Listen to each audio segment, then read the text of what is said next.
y'all need to find something better to do with your lives. But then Finn Wolfhard replies to one of these tweets and says, "Why are you on your phone in the movie theater? Rule number 1. Granted, at this time, I think Finn was like 12 or 13 maybe. And so James tweets, "I just got dragged by a child star. I'm kind of honored." Which sounds like he's accepting the end of this. Like this should be the end of the conversation. But instead he starts backtracking times 3,000 and he says, "It was a fantastically made movie. I went into it expecting it to be more horror and was disappointed when I wasn't scared." For the next few hours, people on Twitter would not leave him alone about why he was texting in the movie theater. And so he eventually says, "Literally everyone has at some point. Stop pretending like you haven't just to get likes for disagreeing with me." And this dug his grave in even more because people were like, "What do you mean everyone does it? Like everyone does not do that." Personally, as an AMC Stubbs member, this pains me. Follow me on Letterboxd so I can feel important. But this caused people to start doing polls about whether or not people actually texted people during movies. And the results were, of course, overwhelmingly no, they do not. And again, this should have been the end of the conversation, but he just keeps acknowledging it, and he ends up filming an apology video in the backseat of an Uber. "I want to personally apologize to Finn and anybody else involved with the making of the movie It." And regardless of all of this, a couple days later, he ended up doing an It makeup tutorial. "Hiya, sisters. James Charles here, and welcome back to my YouTube channel." Which, by the way, the first 6 seconds of this video changed my life for the worse. So I'm gonna make you see this too. In 2018, the Sister Squad formed, and this was basically just a vlog squad of these 4 best friends that consisted of Emma Chamberlain, Ethan Dolan, Grayson Dolan, and of course, James himself. Now, Ethan and Dolan Grayson had a huge YouTube channel that they had been making videos on since 2014, and James ended up meeting them in late 2017 after he left a bunch of very questionably thirsty tweets on both of their Instagrams. These include comments such as, "Run me over with that motorcycle, daddy," "Choke me with that seatbelt, daddy," and last but not least, "Hit me with that stick, daddy." On June 9th, 2018, the first ever Sister Squad video was posted. And this had a cultural impact like no other squad at the time. I don't care what anyone says. It is the truth. The Sister Squad was such an immediate success, and all of their videos were pretty much just them hanging out. Each one of the Sister Squad videos got around 30 million views a piece. And so to say that people were invested in this friend group's dynamics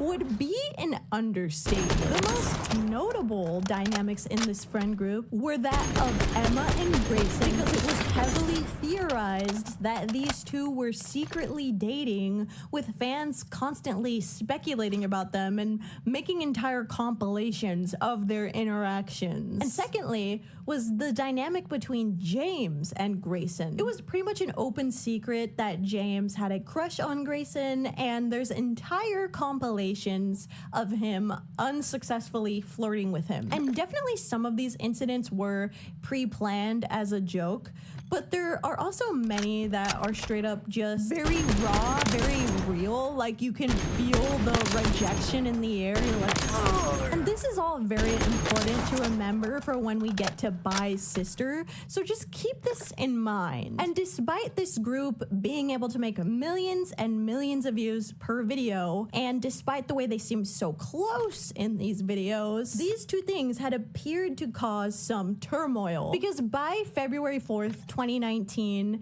Emma unfollowed all of them. And to be fair, she did unfollow everyone but like 6 people and posted on her story that she had done that for a social media purge. But to be honest, it doesn't really make sense, because if you're doing a social media purge, I think you still follow your closest friends and just not anyone else. So it kind of seemed like a convenient excuse. And James Charles's response to this was this tweet: "I posted a beautiful makeup look today, but you wouldn't know." In November of 2018, James released his first ever makeup palette, and this of course was James X Morphe. Now let me tell you, this palette was extremely popular at the time. Everyone that I knew had this, I had this, and it was just generally really well received. So this new level of entrepreneurship really brought him up a threshold of passionate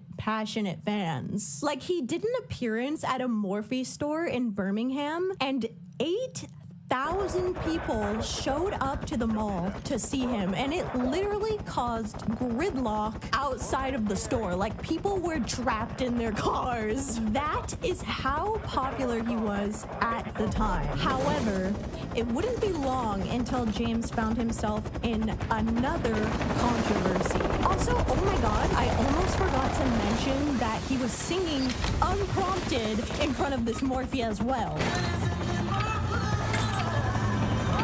The 2019 Sisters Tour. So James was doing a tour across the country, and the most expensive ticket that you could buy to see him was $500, which a lot of people were quick to call a scam, and he received a ton of backlash for this. Personally, I don't think this was a scam, because you were going to get what you paid for. It says right here what's included with this. It says exclusive hangout with James Charles and the other sisters VIPs, one-on-one photo with James Charles, exclusive sisters VIP goodie bag, and exclusive autographs tour laminate, front row seats, and early access to merchandise vendors. Okay, that last one is crazy.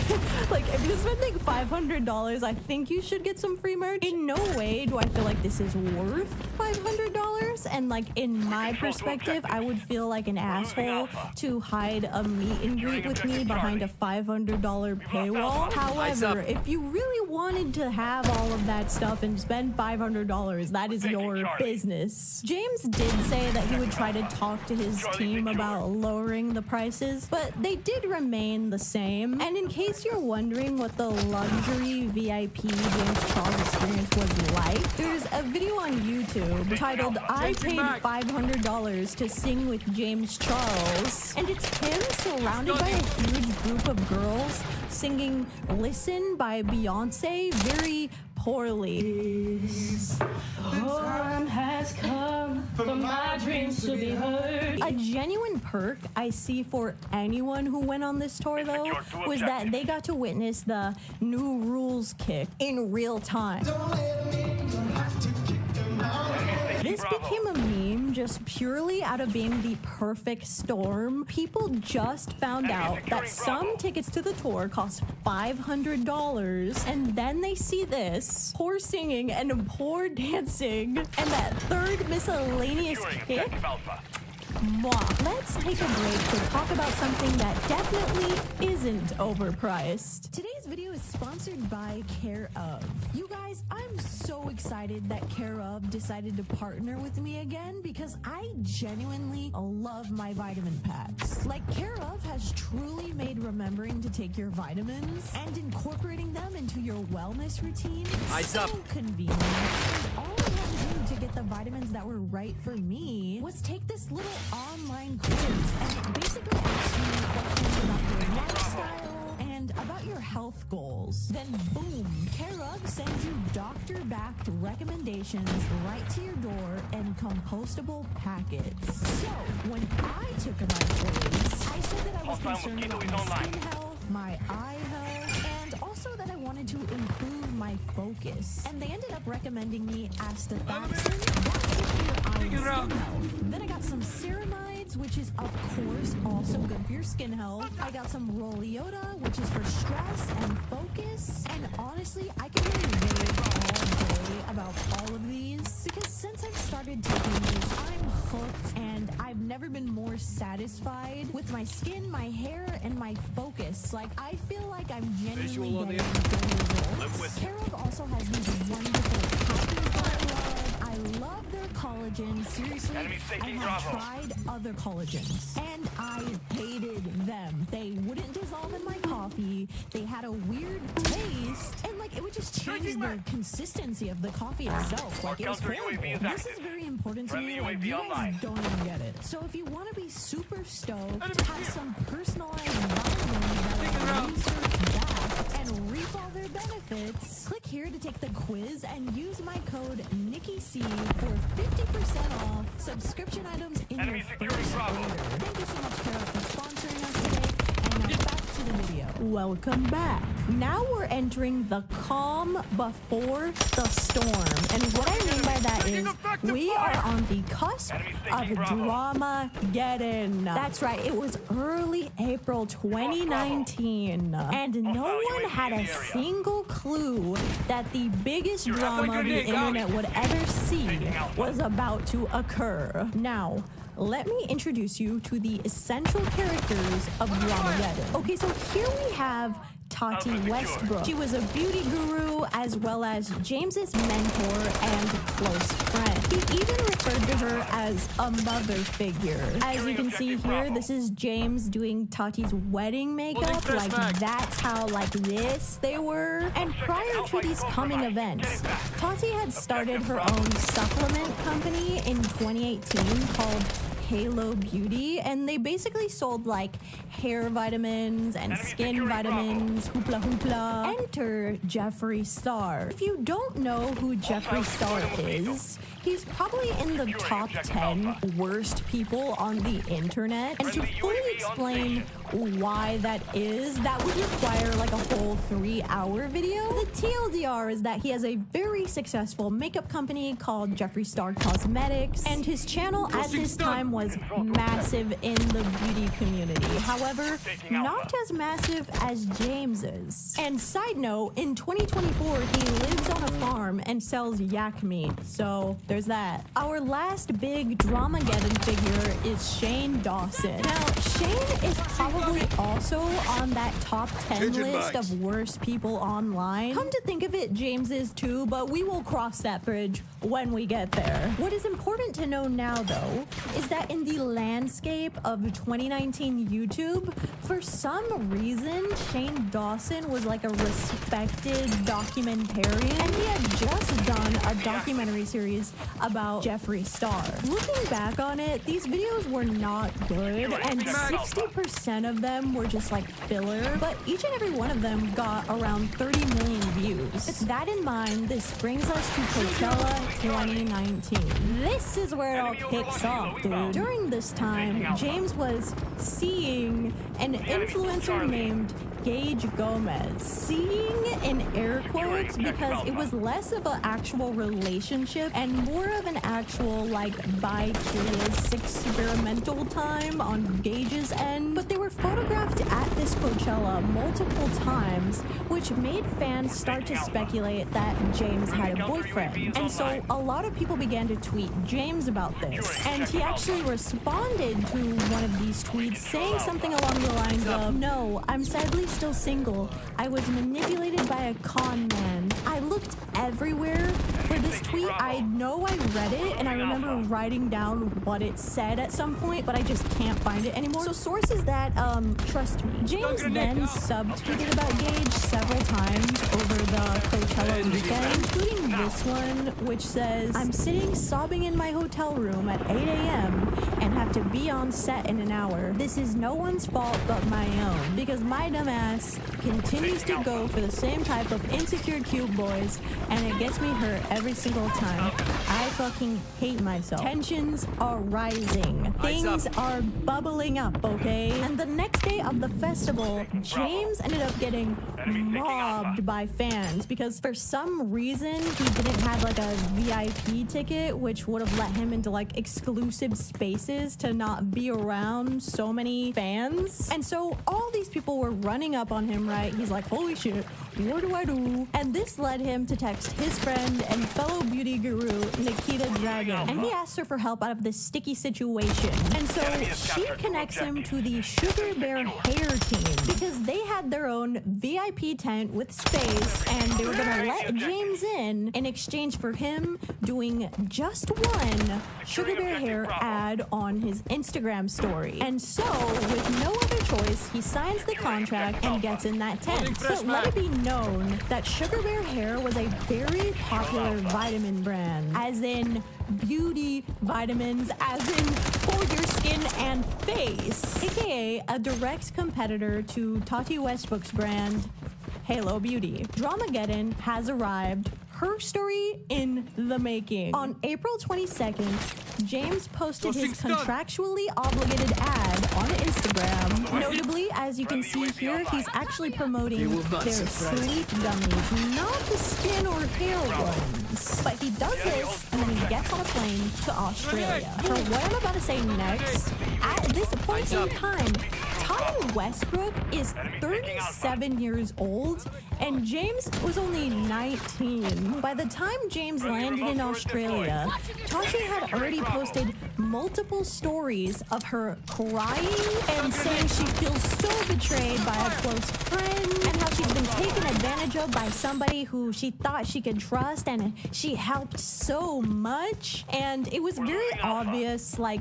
that she was talking about James because he had literally just posted that Sugar Bear Hair ad, so people added 2 plus 2 together. And so, unbeknownst to James, thousands and thousands of people had begun adding him on Twitter, messaging him on Instagram. People he knew were sending him messages being like, what's going on with you and Tati? And so he gets off the plane, right? He sees this. He tries to call Tati. He tries to text her. He tries to call her husband. Neither of them answer, but Tati just continues to post on Instagram. So he decides to just make a public apology post. This apology read, I want to publicly apologize to my close friend Tati. She's been like a mother to me since my first days in this industry and has given me more love, support, and resources and advice than I could ever ask for.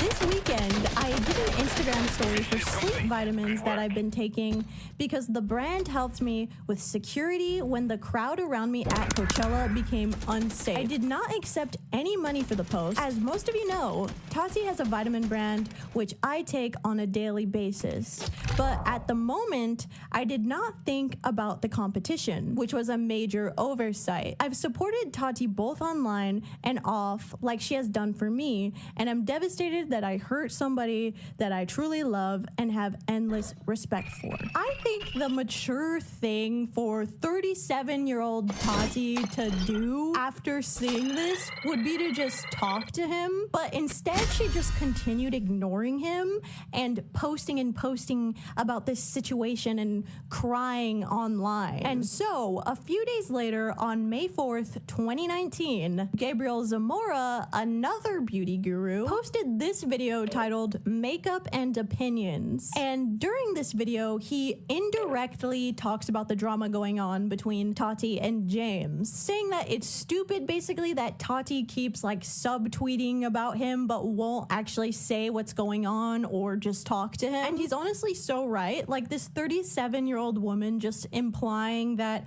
her 19-year-old colleague has done something awful for days on end but then refuses to say anything about it to like divulge more information. And so Gabriel concludes this segment of the video by saying, girl, go sit on the internet and talk about it then. And those words would unknowingly be the final straw, the final catalyst for the video that we all know today as Bye Sister. Okay, so Bye Sister is one of the most iconic YouTube videos of all time. Seriously, the cultural impact of this cannot be minimized, cannot be silenced. I still remember where I was when Bye Sister happened. It was a cold, windy day on May 10th, 2019 when Tati decided that she needed to spill the tea, air quotes, on James Charles. This video is insane from start to finish. It begins with Gabriel Zamara's famous last words, "Girl, go talk about it on the internet then." So if you're gonna go on the internet and cry and heavily imply that there's a horrible human being and everybody can get what it is, girl, sit on the internet and talk about it then. Imagine being the person that made this happen. But there are three major claims that Tati makes in this video against James Charles, and let's just tackle them bullet point by bullet point. First and foremost, she claims that James purposefully sabotaged her vitamin gummy business by pre-orchestrating the Sugar Bear hair contract. Two, that James is obnoxious and talks about coke and balls.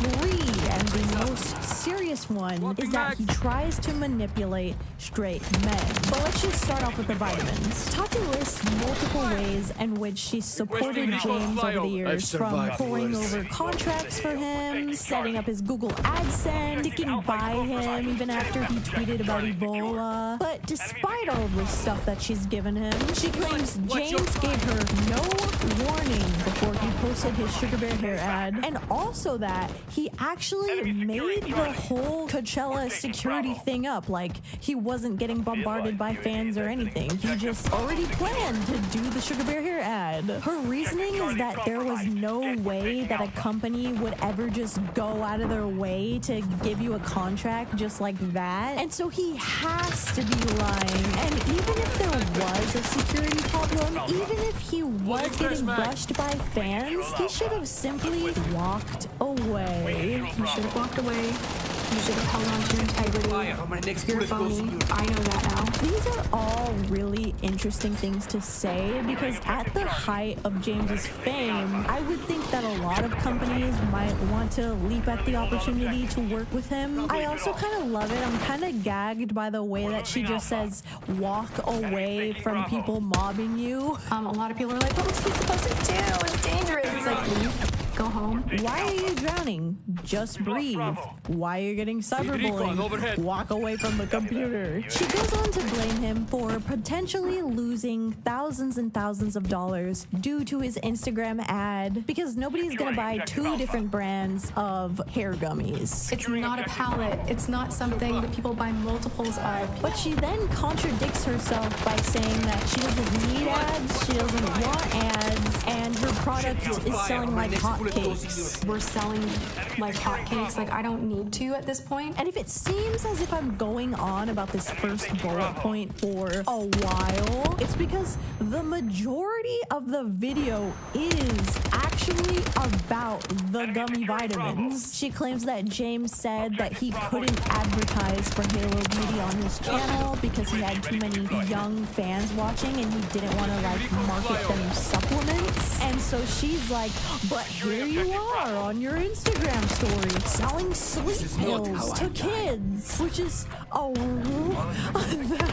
that's a reach. Man, these are melatonin gummies. Moving on to the fucking balls and straight boy allegation section though, unfortunately those two things are interlinked in this video, so that's why I'm roping them together. It's not that I'm not taking the last one seriously, it's that Tati has done this to me. Tati claims that James tried to manipulate a waiter at her birthday dinner into thinking that he was gay. She also claims that he was saying very loudly explicit things that he wanted to do to him. But what was most shocking to her was the fact that he was willing to talk about all this in front of her family and his own parents, which is why we get the iconic sucking fucking cock line. Sucking dick and cock. Like, I'm just like, oh my god, time and place. And you did it at my birthday dinner. She claims she told James to leave the waiter alone and that he was straight. And in response, he said, "It doesn't matter. I am famous." She concludes the video with talking about some other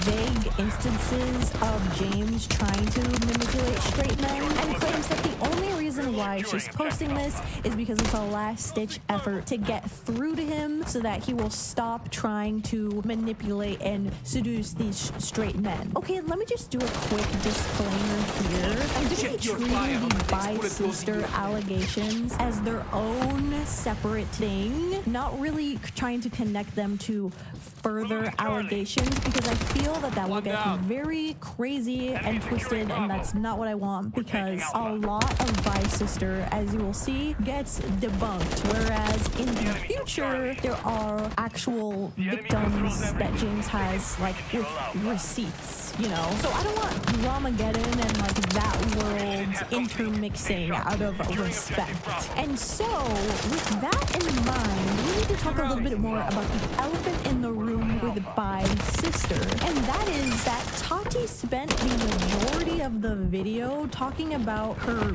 beef with James with the vitamins, but then in the end claims that she's making this video because of the sexual allegations, including but not limited to the sexual harassment of the waiter at the restaurant. Also, just have to mention it, I don't know if you've noticed this, but the Jeffree Star lipsticks sitting in the background of this video, oh my god, move over, classic literature writers. That is the best foreshadowing I've ever seen. Regardless, the immediate public response to bi-sister was cataclysmic. The video quickly accumulated 30 million views, and a trend sparked within the hour of burning or destroying your James MWIII palette. Seriously, there's many of these compilations. This one alone is 10 minutes straight of people just destroying their James MWIII palette. Not only this, but James Charles's over party was trending on Twitter.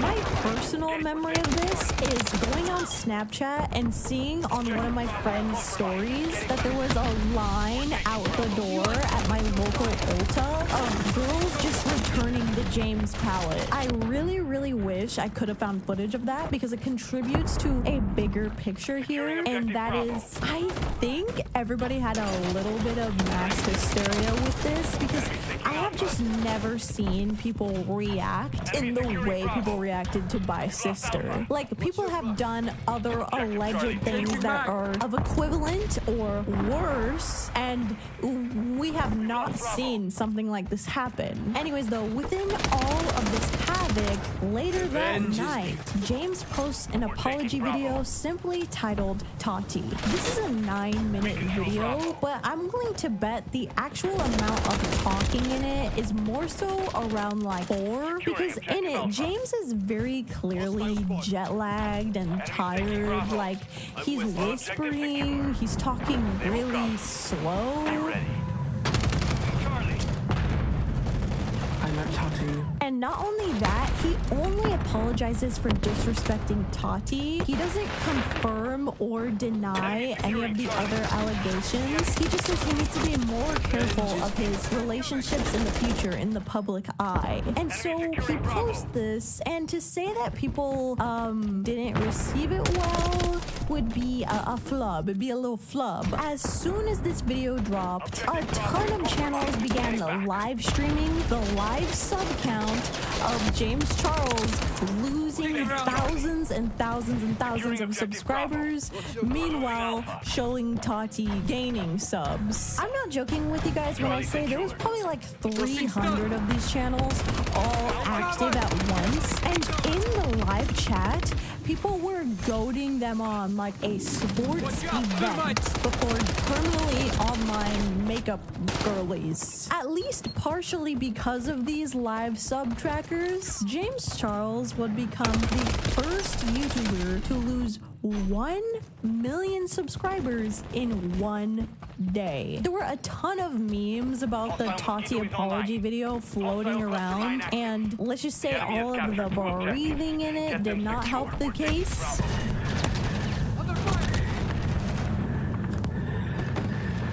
Meanwhile, a ton of people started chiming in about the situation on Twitter and even just kind of making things up to insert themselves into the conversation because it was so trendy. For example, the singer Zara Larsson posted this tweet that said, "I'm cackling because he hit up my boyfriend in the DM several times, knowing damn well he's straight." She would later go on to apologize for that because she didn't realize that he had only sent her boyfriend one message. There was also a person making the claim that in high school, James had catfished the entire football team just to trick them into sending him dick pics, which, I mean, it's a wild claim. I'm not saying it's impossible, but it's wild, I will say that. At this point, people are also mass unfollowing James on Instagram as well, and some of the people who unfollowed him include people like the Kardashians, Demi Lovato, Ariana Grande, but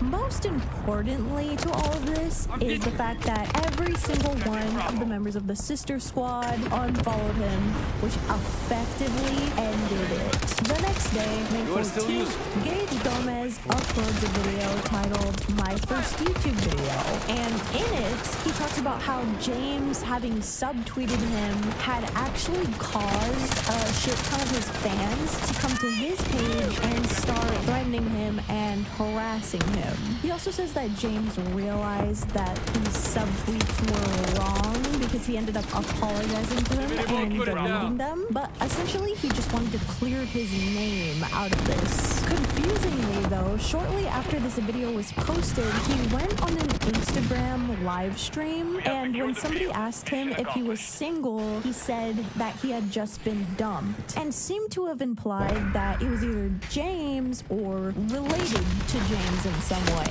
Someone by the little name of, I'm gonna say it starts with a J. What makes this even more convoluted too is that I found out on one of the days that James was at Coachella, he went to brunch with this guy named Dylan Geik, I think. And the thing of it all is that this person, Dylan, is Gage's friend and speculated more than friend. So there's that interesting thing. And then Dylan would later go comment on Gage's page calling him a clout chaser. I don't know what kind of friend dynamics or anything were happening here, but it made me very confused about Gage's stance in all of this. Shortly after that live stream though, Gage would post another video that just made me even more confused, because in this video he says that James tried to manipulate him into thinking he was gay, even after telling him that he was straight multiple times, but James kept pursuing him. I have nothing more to say about this video other than I totally believe that could have happened, but also I'm confused.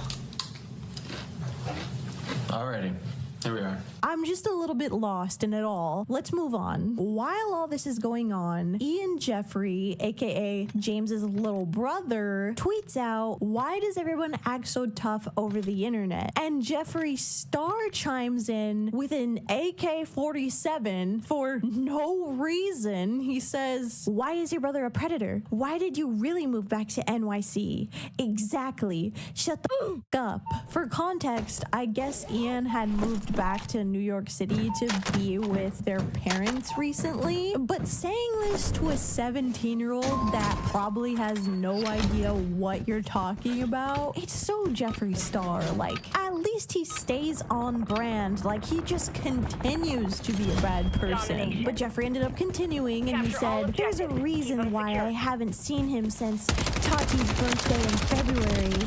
He is a danger to society. Everything Tati said is 100% true." On the same day of these tweets, Sam, the waiter from Tati's birthday, Sucking dick and cock. posted a YouTube video explaining his side of the story. And basically, Sam explains that James had asked asked another one of the waiters for his number and if he was single. He also complimented him on the way that he looked. Since he didn't get his number, he left the restaurant and that was that. But later that night, Sam's sister convinced him to DM James and talk to him again. And so he did, and they started talking. James apologized for flirting with him, at which point Sam said he actually found it flattering. Their conversation escalated until James invited him over to his hotel room. And since Sam says that he was bi-curious, he went to go meet up with him. He says they ended up making out for around an hour in the hotel, and that James is the worst kisser he's ever had. And it's just... If I'm being honest, he's the worst kisser I've ever kissed. Way too much time. He then goes on to say that James begged him to stay in the hotel with him, but because he did not enjoy the kissing, he decided to leave anyways. And now, the following week, James offered to fly Sam out to California for his birthday. But Sam told him that he figured out that he was pretty much straight, so it wouldn't be right for him to accept the invitation. At which point, James became upset and told him that he was not straight and that he hoped that he figured that out sooner rather than later. The TLDR on the end of this video is that the last straw for Sam to cut contact off with James was finding out that he was also talking to Gage at the same time, meaning that he thought that he was playing two straight guys at once. On May 13th, Nikita Dragon jumps back into Dramageddon and tweets out screenshots between her and James Charles where she's trying to back him up, trying to be like, see, it really did happen, guys. Like, he was getting bombarded at Coachella. But this really only made things worse because after Tati's video, everyone really believed that James had reached out to Sugar Bear Hair in a pre-planned effort. Not to mention that she didn't bring up the straight boy allegations, so people were clowning on her for this. She posted a YouTube video the following day titled What Really Happened, and this made plenty of fans click on the video expecting her to talk about the James and Tati situation, of course, because what else could this be about? And mind you, I haven't actually watched this video because it's been completely scrubbed from the internet. Could not find it anywhere, but apparently, instead of addressing anything relevant, she just makes a general statement about mean comments and then plugs her beauty brand for the last like 5 minutes, which goes to show just how much people were capitalizing off this beef.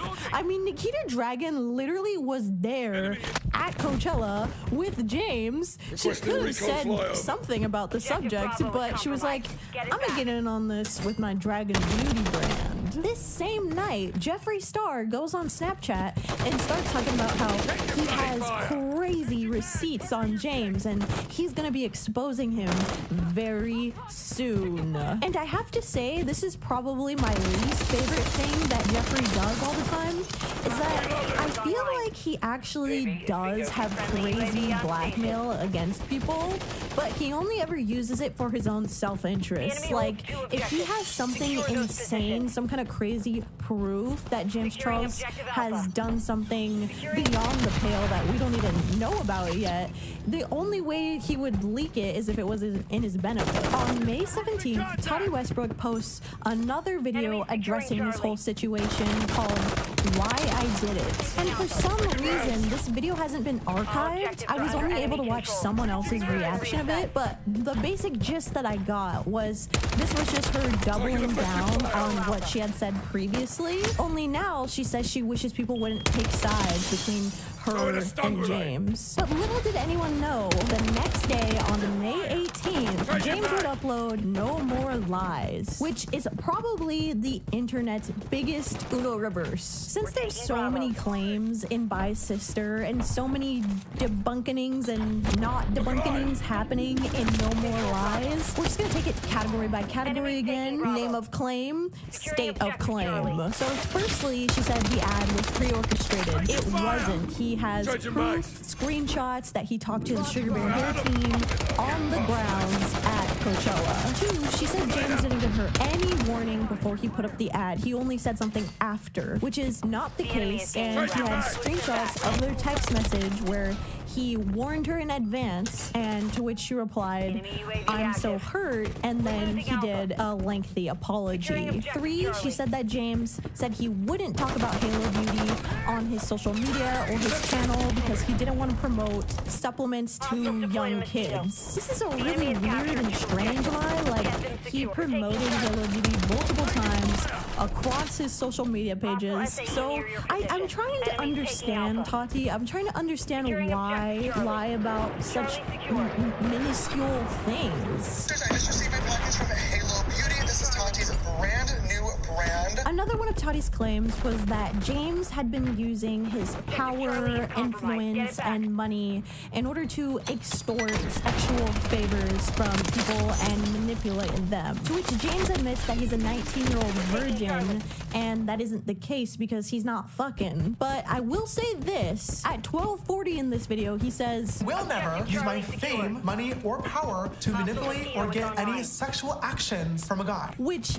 did not age well. When it comes to this allegation in the James Charles timeline, I have a little bit of a question mark over it because I'm not sure how much damage he had done at age 19. But from what we know about Gage and Sam the waiter, there were some strange tendencies already at play. Another claim Tati had made was that at her birthday dinner, she had tried to tell James that the waiter was straight and to leave him alone. He replied saying, "It doesn't matter, I'm so famous," right? Well, it turns out that was actually a lie as well, because there's screenshots of James and all of his friends, including Tati, making the same joke where they say, "We're so famous." Like, it was not supposed to be a serious thing. Again, really interesting. Don't understand the choices to lie about something so petty, especially when your overall message was supposed to be about something as serious as like sexual misconduct allegations. And speaking of Sam the waiter, James has screenshots of their conversations as well, and in these screenshots you can clearly see that Sam had actually told him straight up that he was bisexual. So this is where it gets kind of interesting because Sam didn't mention this in his side of the story. After they'd agreed to stop their relationship, James had blocked him. And after this, Sam had used his friend's phone to DM James from his account and lie and say that he figured out that he actually was full gay so that he could get him on a FaceTime call and record him. Instead of talking to James about his gay revelation, he asked James if he was talking to Gage at the same time that they were talking. At this point, Sam told James that he wasn't actually gay and he was just trying to get him on this phone call,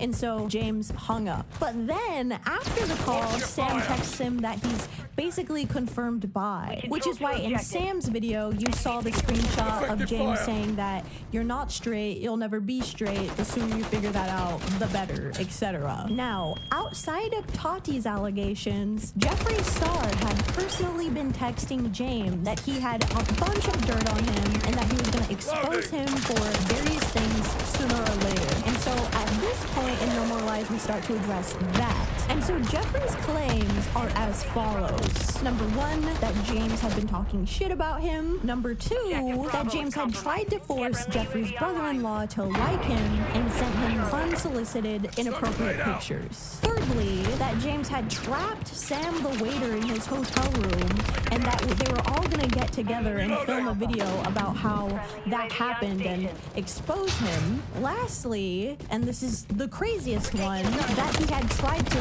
touch and molest Grayson Dolan in his sleep and made him uncomfortable for months. James's rebuttal to these claims were that he had only talked to Jeffree's brother-in-law a handful of times and it was nothing inappropriate. Next, the trapping Sam in the hotel room thing we know is not true because Sam himself said so. And then finally, the rebuttal for the most serious and crazy allegation is that this is simply not true and that the rejection jokes that were in the Sister Squad videos were pretty much all all staged. James also claims that the Dolan twins were among the first to call him and make sure he was all right during the initial bi-sister dramageddon of it all. However, there wasn't any receipts for that. We don't really know what happened between them, and neither one of the Dolan twins ever really followed James, so there's that as well. But we'll talk a little bit more about the Dolans later on. But all in all, No More Lies changed the YouTube landscape for weeks and flipped the entire situation on its head. Like, never in my life have I seen people switch up this fast before. And despite everybody initially being on Tati's side with all of this, right after this video dropped, his subscriber count began to rise again. And meanwhile, Tati's began to fall. Speaking of Tati, her immediate response to No More Lies was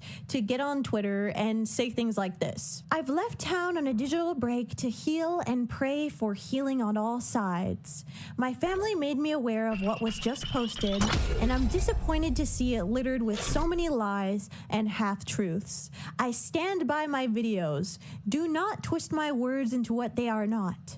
Hear the message. Dudes, can I be totally honest with you guys right now? The way Tati speaks like she's a Buddhist monk pisses me off. She also posted a couple other tweets, but they basically said the same exact thing, like praying on all sides, peace and love, da da da. Then she went on to do like a novel-length post, and the TLDR that I'll give you is that she says, I've spent the last 8 years building my career on honesty, integrity, and truth. But let me just remind you guys that Tati is a makeup reviewer. She basically says things like, I hope that our community is somehow strengthened from all this madness, and that we will all strive to hold ourselves and each other to a higher standard. Girl, what? Jeffree Star also immediately got on Twitter and said, everyone keeps asking me for receipts. I have so much to say and some really sad, disgusting things to show you